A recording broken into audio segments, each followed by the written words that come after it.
y es saber que Dios está ¿qué dice aquí? Dios está no en control, porque me parece que es una frase equivocada, sino Dios está al control, ¿verdad? Dios está al control y guía los asuntos de este mundo. ¿Por qué lo hace Dios? ¿Por qué creen que Dios lo hace? Porque puede. Si no pudiera, no lo haría. No sé si ustedes han tenido la oportunidad de leer el libro La Divina Comedia. ¿Alguien lo ha leído aquí? La Divina Comedia. La Divina Comedia presenta una escena donde es una obra literaria, por supuesto, de Dante Alighieri, del tiempo del Renacimiento, y Dante Alighieri hace un recorrido por ciertas zonas, no se sabe de dónde son, ¿verdad? Pero, ¿verdad? En alguna parte de este mundo, es una ficción, por supuesto, pero cuando él llega a un lugar, ¿verdad?, lo que él le llama el limbo, que no está relacionado con el asunto de la Iglesia Católica de ninguna manera, encuentra personajes que están allí sufriendo, ¿verdad? Y entonces cuando entra Dante Alighieri y Virgilio, que es su acompañante, los que están allí sufriendo le preguntan, le preguntan a Virgilio, ¿verdad? ¿Y qué hace aquí? Le preguntan con relación a Dante Alighieri. Y entonces Virgilio le dice, él está aquí porque puede, porque está vivo, ¿verdad? Cuando Dios toma el control de este mundo, Él lo hace porque puede, ¿verdad? Y nos da bendiciones porque puede, porque tiene con qué darlas, ¿verdad? No promete y no cumple, sino que promete y cumple. ¿Por qué? Porque puede, simplemente, ¿verdad? Así que si nos fijamos, siendo que está Él al control guiando los asuntos de este mundo, Él lo hace porque es el Creador, es el Redentor y Dios es el dueño de ¿qué? Dios es el dueño de todo, ¿verdad? Dios es el dueño de todo. Vamos a avanzar. ¿Qué es la mayordomía? Dice aquí, la mayordomía es el estilo de vida de uno quien acepta el señorío de Cristo y camina en sociedad con Dios, actuando como su agente en administrar sus asuntos en la tierra, ¿verdad? ¿Qué es el señorío de Cristo? Si ustedes tuvieran que definirlo, ¿qué es el señorío de Cristo? Les pregunto, ¿qué sería el señorío de Cristo? ¿Cómo lo definiríamos? Quizá para no llevarnos mucho tiempo, el señorío de Cristo no es otra cosa más que dejar que Él mande en nuestra vida. ¿Qué es el señorío de Cristo? Permitir que Él mande en nuestra vida. Y aquí hay una pregunta, si Cristo no manda en nuestra vida, alguien tiene que mandar. Y les voy a decir lo siguiente, si nosotros mandamos está mal, porque entonces dejaría de mandar Dios. Pero si nosotros mandamos, es muy probable que alguien nos esté mandando y no sea exactamente Dios. Puede ser el enemigo. Entonces, para que Dios mande realmente en mi vida, yo me tengo que despojar de mí mismo. Por eso el apóstol Pablo dice en Gálatas 2:20, con Cristo estoy juntamente crucificado, ya no vivo yo, más vive Cristo en mí, y lo que vivo en la carne lo vivo en la fe del Hijo de Dios, que me amó y se entregó a sí mismo. Ya no vivo yo, vive Cristo en mí, ¿verdad? Entonces, quien acepta el señorío de Cristo es aquel que le permite que Cristo mande en su vida. Y entonces nosotros nos tenemos que hacer la pregunta, ¿sí manda Cristo en nuestra vida o anda batallando todavía con nosotros? ¿Verdad? Vamos a avanzar esta diapositiva. Vamos a ver aquí algo importante también. Fíjense bien, hay algunas preguntas que son importantes y que me parece que las debiéramos reflexionar. Si a usted le preguntaran, ¿es la salvación en realidad una dádiva? ¿Es un regalo la salvación o no es un regalo? ¿Tenemos que pagar por ese regalo? Y si no tenemos que pagar, entonces la salvación es ¿qué? Es un regalo. Y si es un regalo, entonces es una dádiva, ¿verdad? La salvación es una dádiva. ¿Cómo sabe o cuándo sabe usted que está teniendo la experiencia de la salvación? ¿Cómo lo sabe? Si usted le pregunta a alguien por la calle o ahí enfrente de su casa y le preguntaran, oiga, dígame, ¿cómo está usted teniendo la experiencia de la salvación? ¿Qué le contestaría?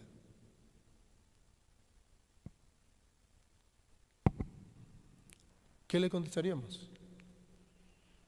¿Sería fácil contestar o como qué sería? No, pues Dios me ha dado la vida. Generalmente decimos eso, pero no es eso lo que le están preguntando. Le están preguntando otra cosa. Si tuviéramos que hacer un examen de medicina, por ejemplo, y apareciera esa pregunta, Sara, ¿tú qué contestarías? No me digas nada, porque nomás son preguntas que estamos haciendo aquí. Pero si alguien me lo pregunta, ¿yo qué contesto?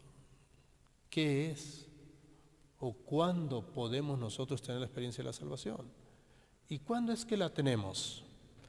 La tenemos en el momento que aceptamos a Cristo como nuestro Salvador personal, porque la salvación inicia precisamente allí. Y quiero decirle que usted debería estar contento o contenta porque usted ha aceptado a Cristo como su Salvador personal y ya está viviendo ¿qué? La experiencia de ¿qué? La experiencia de la salvación. Pero si la tuviéramos que definir más, la experiencia de la salvación tiene que ver con el hacer la voluntad de Dios. Si una persona no cumple con la voluntad de Dios, quiere decir que, como decía un maestro por allá en Montemorelos, un maestro mío, anda funcionando con su propia batería. Solo que la batería se le va a acabar, ¿verdad? Entonces, la experiencia de la salvación está relacionada con el aceptar a Cristo como nuestro Salvador personal, el aceptar su señorío. ¿Qué cosa dijimos que era su señorío? Dejar que ¿qué? Que Cristo mande en mi vida. Y si yo dejo que Cristo mande en mi vida, entonces yo estoy experimentando el proceso de la salvación, ¿verdad? Esa parte es muy importante, ¿verdad? Ahora, ¿qué porcentaje de aquellos con quienes trabajamos tienen esta experiencia? ¿Será que todos? Pues si se trata de trabajar afuera de la iglesia, allá en algún negocio que tengamos, posiblemente no todos, ¿verdad? Pero si estamos dentro de la iglesia, se supondría que con todos los que nos relacionamos debieran, por lo menos, estar teniendo esa experiencia. ¿Estamos de acuerdo con eso? Oiga, ¿yo cómo puedo saber que no están teniendo ustedes su experiencia con Cristo si los veo aquí? Si están aquí es por una razón muy importante. ¿Sabe usted que para estar en el templo tiene que haber una decisión? Tiene que haber una decisión. Hay muchas familias que quisieran que sus hijos estén en el templo y sus hijos no están en el templo. Son familias adventistas, se levantan el sábado, unos se preparan para ir al templo y otros se quedan en la casa. Y quiero decirle que esa es la experiencia más triste que pueda haber, porque no vamos juntos al templo, no. Entonces, ¿por qué unos sí deciden venir al templo y por qué otros no? Tiene que haber una determinación, tiene que haber una convicción para que eso ocurra, ¿verdad? Ahora, siendo que Dios nos da todo lo que tenemos, ¿cómo nosotros le respondemos a Dios ante las dádivas que Él nos entrega? ¿Cómo le respondemos a Dios? Nosotros sabemos cómo debemos hacerlo. Vamos a avanzar. Ahora, aquí viene otra pregunta. ¿Ama a Dios incondicionalmente, sí o no? ¿Nos ama Dios incondicionalmente? ¿Sí o no? Dios nos ama sobre todas las cosas y por supuesto que nos ama incondicionalmente. Pero el que nos ame incondicionalmente no quiere decir que la salvación sea incondicionalmente. Porque tiene que haber una experiencia de salvación para que entonces yo coincida con el pensamiento divino y entonces Él me acepte. Me ama incondicionalmente, sí, pero no me salva incondicionalmente, porque yo tengo que llevar a cabo un proceso de la salvación, ¿verdad? ¿Es posible ser un poquito cristiano? ¿O la mitad? ¿O es todo? Todo o nada. Por ejemplo, en los terrenos del amor, ¿verdad? Un esposo no espera que su esposa sea medio su esposa, ¿no? O una esposa no espera que su esposo sea medio su esposo. O una novia no espera que su novio sea medio su novio. O viceversa. Tiene que ser todo. Y Dios también espera lo mismo. ¿Puede un cristiano tener una vida secular? A ver, fíjense bien la pregunta. ¿Puede un cristiano tener una vida secular? Yo le voy a decir que sí puede, pero no debe. Son cosas diferentes, ¿no? Aunque habemos algunos que de pronto nos damos una vueltecita por allí, pero nosotros no debiéramos vivir una vida secular, ¿verdad? ¿Por qué? Porque no es así. ¿Cómo debe ser el cristiano bíblico? Ahí están las respuestas. ¿Cómo debe ser? Dinámico, enfocado en Cristo, 100% ¿qué? Dedicado, apasionado. ¿Qué es ser apasionado? Algo que, ¿perdón? Yo lo hago, me gusta hacerlo. No tienen que pedirlo, no tienen que pedirme que yo lo haga. Las damas son así como muy interesantes porque ¿por qué yo automáticamente voy a lavar los platos? Sí, soy el único que le pasa. ¿Soy el único o hay otros caballeros que les pasa lo mismo? ¿Eh? No sé, yo no sé si me apasiona lavar los platos, pero ahí estoy, lavando los platos o barriendo la casa, ya andamos. Pero mi esposa anda por allí también, dándose cuenta de lo que yo hago, ¿verdad? Entonces, ¿cómo debe ser un cristiano? Apasionado. ¿Qué más? Debe ser convertido. Porque una cosa es estar convencido y otra cosa es ¿qué?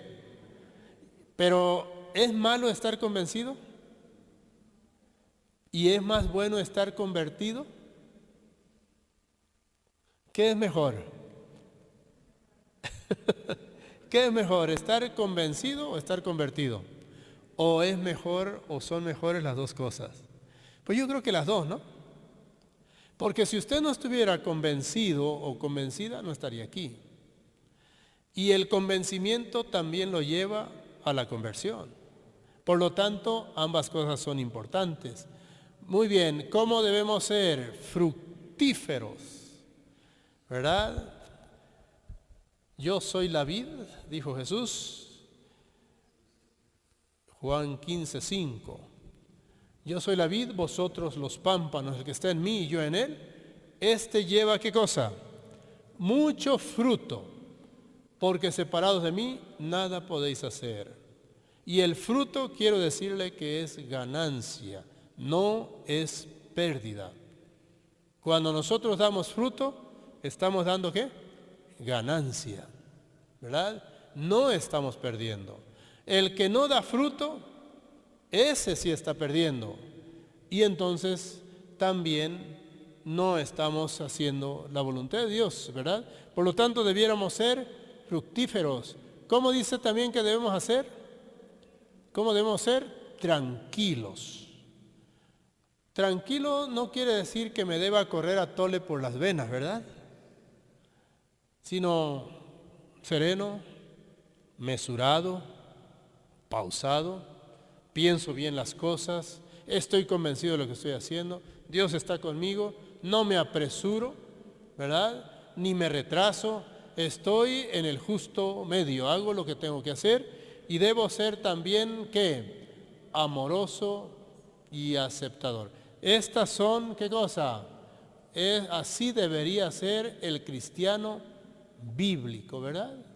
Y con esto yo termino esta parte. Un discípulo es una persona quien se somete a un maestro para aprender y crecer para llegar a ser como el maestro, caminando y viviendo, ¿qué cosa dice allí? Sumiso al maestro. Nosotros seguimos a Cristo, por eso somos cristianos. Nosotros aceptamos a Cristo como nuestro Salvador personal, por eso formamos parte de su pueblo, somos parte de su reino y estamos esperando a Cristo por segunda vez. Y nosotros nos alimentamos ¿de dónde? De la palabra de Dios. Yo no me imagino a un cristiano y particularmente a un adventista del séptimo día, yo no me lo imagino como alguien que no estudia la Biblia, ¿verdad? Yo le voy a hacer una pregunta, no me la conteste, solamente es una pregunta. ¿Con qué frecuencia lee usted la Biblia? ¿No más? Deje que flote la pregunta. Vaya, anda la pregunta. ¿Con qué frecuencia?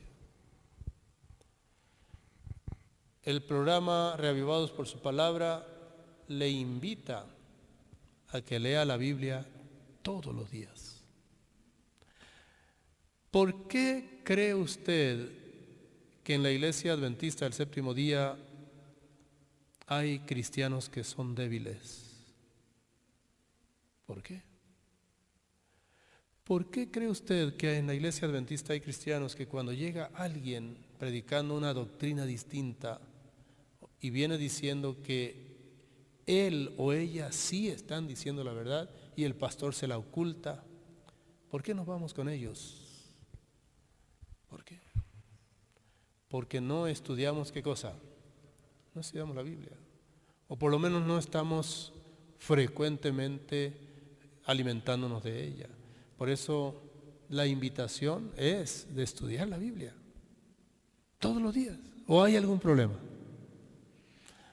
No hay problema, no hay inconveniente. Usted se puede levantar a las 4 o a las 5 de la mañana y sentarse a leer su Biblia. Aquí, como a qué hora se acostumbra la gente, ¿a qué hora se acostumbra la gente levantarse aquí en San José de la Paz?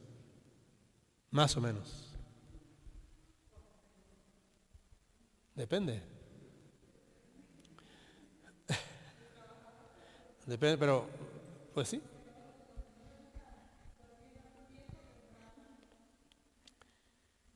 Bueno, en fin, puede ser la hora que usted quiera, pero usted decida, pero yo le voy a decir lo siguiente, sí debe haber un momento especial para estudiar la palabra de Dios, ¿verdad?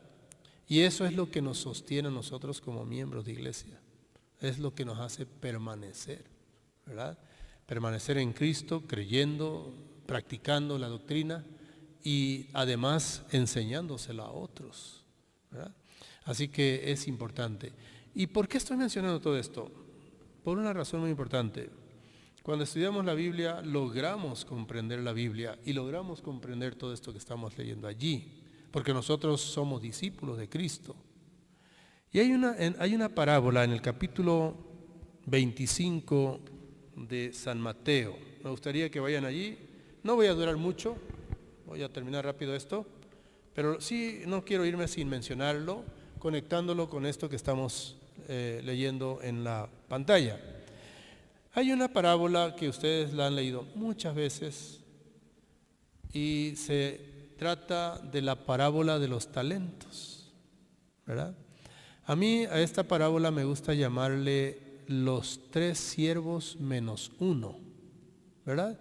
3 siervos menos 1, porque el primer siervo recibe una cantidad de talentos, ¿no es cierto? El dueño del dinero se va lejos, ¿verdad? Le deja sus bienes a 3 criados. 3 criados. Él se va lejos y le deja sus bienes a 3 criados, ¿verdad? Y entonces, al cabo del tiempo, él regresa. Y entonces, ¿qué cosa hace? Dice que llama a sus siervos, dice el versículo 14, 25-14 Mateo, llama a sus siervos y les, más bien, ahí es donde les está entregando, ¿verdad?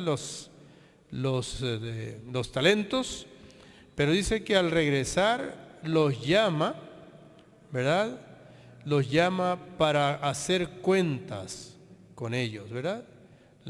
Dice el versículo 19, después de mucho tiempo vino el Señor de aquellos siervos y arregló cuentas con ellos, ¿verdad?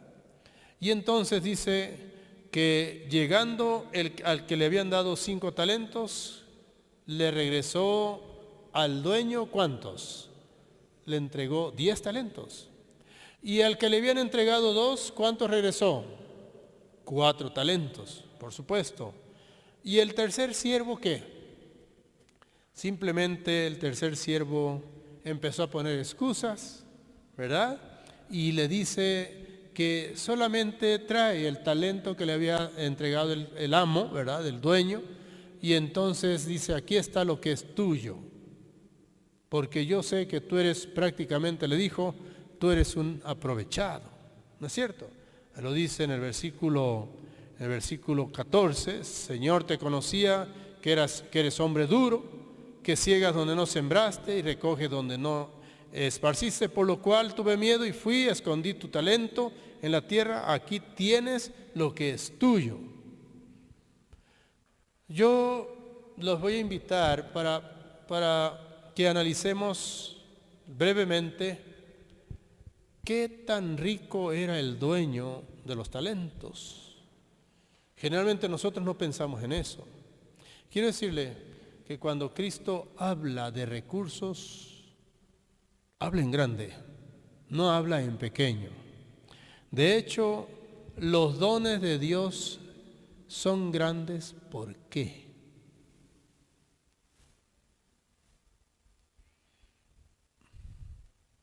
Otra vez la pregunta, ¿por qué los dones de Dios son grandes o no son grandes? ¿Sí o no? Un hijo, por ejemplo, cuando le nace un bebé, ¿es grande el bebé o no es? Usted lo va a regalar fácilmente porque se quiere deshacer, no. Ahí está, lo cuidamos y todo eso y ahí andamos. ¿Los hijos son cualquier cosa o son grandes en un don como dones de Dios? Son muy grandes, no tienen valor. No tienen valor no porque no valgan, sino porque no tienen precio. Ahora, ¿por qué los dones de Dios son grandes? Por una razón muy sencilla, porque Dios es grande. Y los dones de Dios son del tamaño de su dueño. Y los dones de Dios son grandes porque Dios es muy grande. ¿Sí estamos de acuerdo con eso? ¿Verdad? Y eso lo refleja aquí en la parábola de los talentos. Si tuviéramos nosotros que hacer una cuenta para saber qué tan rico era el dueño de los talentos, ¿creen que lo podríamos hacer ahorita? Para saber, a lo mejor nos llevamos la sorpresa. Un talento en los tiempos de Jesús equivalía a 34 kilos, ¿verdad? Vamos suponiendo que eran 34 kilos de oro. ¿Cuántos kilos? 34. Muy bien. Y si nosotros vamos a ir con el que le dieron más talentos. que fue el de 5 talentos. ¿Cuántos talentos eran? 5 talentos. Entonces, ¿de cuántos kilos estamos hablando? 170, sí, claro, 170 kilos. ¿Usted sabe cuánto cuesta 1 kilo de oro en este momento? En las casas de bolsa de Tokio, de Nueva York, en Singapur. ¿Usted sabe cuánto cuesta 1 kilo de oro? ¿Tiene una idea? Si aquella escena la trajéramos para nuestro tiempo, ¿de cuánto estamos hablando? ¿Sabe cuánto cuesta 1 kilo de oro en este momento? Cuesta, si usted quiere ir a la tienda y comprarlo, usted tendría que sacar su billetera y soltar $63,000. Eso es lo que cuesta 1 kilo de oro. En este momento, en las casas de bolsa. ¿Cuánto tendría que soltar? $63,000. Así. Digo dólares porque aquí como que se maneja ese concepto, ¿verdad? Gente que va y viene a Estados Unidos, ¿verdad? Total, aquí creo que las ofrendas son en dólares, ¿verdad? Entonces, ahora, si nosotros multiplicáramos $63,000 por 170, ¿de cuánto estamos hablando? No, pues es que ahí es la tesorera, ¿no? ¿Sí o no? ¿De cuántos billetes estaríamos hablando? Si son $63,000 por 170 kilos, ¿de cuánto estamos hablando? ¿Quieren que hagamos la cuenta? Pastor, tú házmelas, por favor. $63,000, digo, 63,000, sí, exacto, por 170 kilos.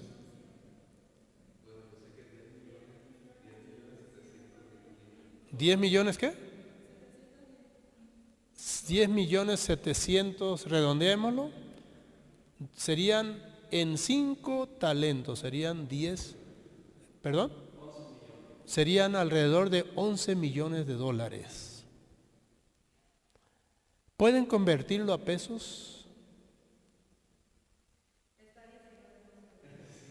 ¿Cómo, perdón?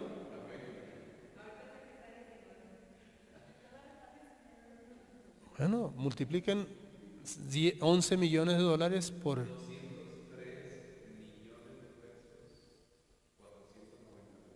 Eso fue lo que el Señor, el dueño, le entregó al primer siervo. Nada más. ¿Era rico el hombre o no? Ahora, pero ¿y si doblamos la cantidad? ¿Por qué? ¿Por qué hay que doblarla? Porque le regresó, no los 5 talentos, le regresó 10. ¿De cuántos millones estamos hablando ahora? ¿De 400 qué? 407 millones de pesos. Ahora estamos hablando de pesos. ¿Qué haría usted con 400 millones de pesos? No, pues, luego me voy y me compro mi rebozo, ¿no? ¿Qué haría yo? ¿Qué haría? Bueno, mi casa primero. Me iría a vivir a Montemorelos porque allá tengo un terreno. Y no sé, ¿qué haría? ¿Qué harías tú, pastor? Comprarte un dron para andar por aquí flotando y llegar rápido, ¿verdad? Pero ese es todo el dinero que tenía el dueño de los talentos. No, porque todavía faltan los 2 talentos del otro siervo y el talento del que lo enterró. En total, ¿de cuántos talentos estamos hablando allí? De 8, ¿no? 5 y 3 son, son 5 talentos. Vamos a lo original, 5, 2 y 1. ¿Cuántos son? 8 talentos. Pero en realidad deberíamos estar hablando de 16 talentos, ¿no? No, de 15 talentos, Ahora, 15 talentos los multiplicamos por $63,000. quiero decirle que es mucho dinero. ¿Cuánto da entonces? 15 millones, 15 talentos.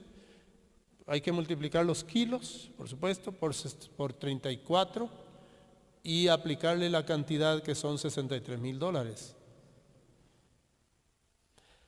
Bueno, mire. Bueno, es un dineral, hermanos. Ese hombre era riquísimo. Era riquísimo. Ya se le trabó la computadora, la calculadora al pastor, pero era riquísimo, el dueño de los talentos. Ahora, piensen un poquito en la persona. Si usted fuera el dueño de ese dinero y uno de sus siervos le regresa 10 talentos, ¿con qué cara lo estaría recibiendo?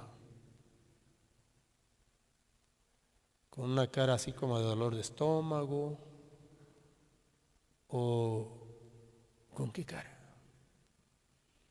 Pues con una sonrisota, no le cabría en la cara, porque le duplicó su hacienda. ¿Y con qué cara recibiría al que le regresó 4 talentos? Es igual. Ahora, la pregunta, y yo con esto estoy terminando, ¿se justifica entonces las palabras parecieran incluso ofensivas que el dueño del talento que se enterró le dirige al tercer siervo? ¿Están justificadas o no están justificadas? Quiero decirle que están justificadas porque el dueño del dinero estaba acostumbrado a ganar. El dueño de los talentos estaba acostumbrado ¿a qué? Era un negociante, era un empresario exitoso, siempre ganaba, nunca perdía. Pero resulta que el tercer siervo le viene con una serie de excusas. ¿Cuál fue el problema del siervo? ¿Cuál fue el problema del siervo, del tercer siervo? ¿Cuál fue el problema garrafal de ese hombre que prácticamente lo aniquiló? Porque ¿qué hicieron con el siervo? ¿Se acuerdan? ¿Qué hicieron con el siervo? Lo aventaron allá afuera a las tinieblas y que allí le quitaron lo que tenía, dénselo al que tiene 10 y allí será ¿qué cosa? El lloro y el crujir de dientes. Y esa expresión no es otra cosa más que estás totalmente perdido. ¿Y el siervo se lo merecía o no se lo merecía? Claro que se lo merecía. Y aparte le dijeron siervo malo y ¿qué? Y negligente. Y quiero decirle que si en este momento a usted y a mí nos dijeran esas palabras, nos íbamos a sentir bastante ofendidos. ¿Sí o no? Claro. Entonces, ¿cuál fue el problema del siervo? Dice la Biblia que no llegó a ser grande, ni exitoso, ni nada, porque tuvo miedo. ¿Qué tuvo? Miedo. Y quiero decirle que muchos llegamos a ser infieles ante Dios porque tenemos ¿qué? Miedo. Señor, esta vez no te doy los diezmos porque no tengo, o sea, se me acabó el dinero. No te voy a entregar las ofrendas porque no tengo, o sea, se me acabó. Me lo gasté todo. O no te lo voy a dar porque tengo una deuda que pagar. Y llegamos a ser infieles por causa de ¿qué? Pues por causa del miedo. Y el miedo es falta de ¿qué? Falta de confianza. Falta de confianza en Dios. Y si nosotros no somos fieles, quiere decir entonces que no tenemos confianza en Dios y que tenemos miedo de hacer las cosas como Él pide que se hagan. Y se anula todo eso que está allí. Eso queda de lado. Ni somos discípulos, ni Cristo manda en nuestra vida, ni el señorío de Cristo está en nosotros. No hay nada, se acabó todo. Porque tenemos miedo. La tragedia más grande del tercer siervo fue que tuvo miedo. Y quiero decirle que muchos no se salvarán porque tendrán miedo. Y la Biblia continuamente está diciendo, no tengan miedo, no temáis. ¿Qué le dice Dios a Josué? No temas, ¿verdad? Esfuérzate, sé valiente. La Biblia nunca nos va a invitar a que seamos cobardes. Ya lo mencionamos allá con los hermanos. 2 Timoteo 1:7 dice, porque no nos ha dado Dios espíritu de cobardía, sino de poder, de amor y de dominio propio. Y si nos vamos hasta Apocalipsis al final, dice que ni los borrachos, ni los adúlteros, ni los fornicarios, ni los parricidas, ni los cobardes entrarán ¿en dónde? En el reino de los cielos. Y dijo Jesús también, desde los días de Juan, al reino de los cielos se le hace violencia, ¿y qué cosa dice? Y los violentos, los valientes lo arrebatan. Quiero decirle que cuando Cristo venga por segunda vez, solo salvará a quienes. No lo voy a decir yo, usted lo sabe. Solamente salvará a quienes, a los valientes. Nada más. No va a haber allí medio valientes, semivalientes, alguien con síntomas de valiente. No va a ser así. Cuando Cristo venga por segunda vez, solo a los valientes les dirá, bien, buen siervo fiel, sobre poco has sido fiel, sobre mucho te pondré, entra en el gozo de tu Señor. Y incluso esa frase todavía está para analizarse y pasar todo el rato aquí. Cuando Dios dice, o el siervo, el dueño de los talentos, dice, bien, buen siervo fiel, sobre poco has sido fiel, sobre mucho te pondré. Si lo poco son como 600 millones de pesos, y eso es lo poco, que para mí es mucho, pues no tengo nada. Si para él poco son 600 millones de pesos, yo me quedo pensando, ¿y qué será lo mucho? Porque así lo dice, ¿no? Bien, buen, siervo, fiel, sobre 600 millones de pesos has sido fiel. Sobre mucho te pondré. Yo me preguntaría, ¿cuántos millones será mucho para él? No lo sé. Pero sí tiene una aplicación espiritual y le voy a decir lo siguiente, que la vida eterna vale mucho más que 600 millones de pesos. Y posiblemente Cristo está hablando allí de ese mucho. Realmente representa la vida eterna. ¿Estamos de acuerdo o no? ¿Suena lógico o no? Claro que sí. Porque los dones de Dios son del tamaño de ¿quién? Los dones de Dios son del tamaño de Dios. Son tan grandes, que incluso lo que nosotros le damos, entre comillas, a Dios, prácticamente es de Él. Por eso David dijo, de lo recibido de tu mano, ¿qué cosa? Te damos. Yo no puedo generar nada. Y lo que le entrego al Señor ni siquiera mío es de Él. Y lo que me queda en el bolsillo, ¿de quién es? También de Dios. ¿Cómo le hacemos? ¿A dónde nos vamos? Así que quede claro pues, y cosa que sabemos, que todo le pertenece a Dios. Y si en lo poco somos fieles, que ya saben lo que es poco, ¿Qué será ser fiel en lo muy grande? Dios les bendiga en esta noche. Un feliz sábado a todos.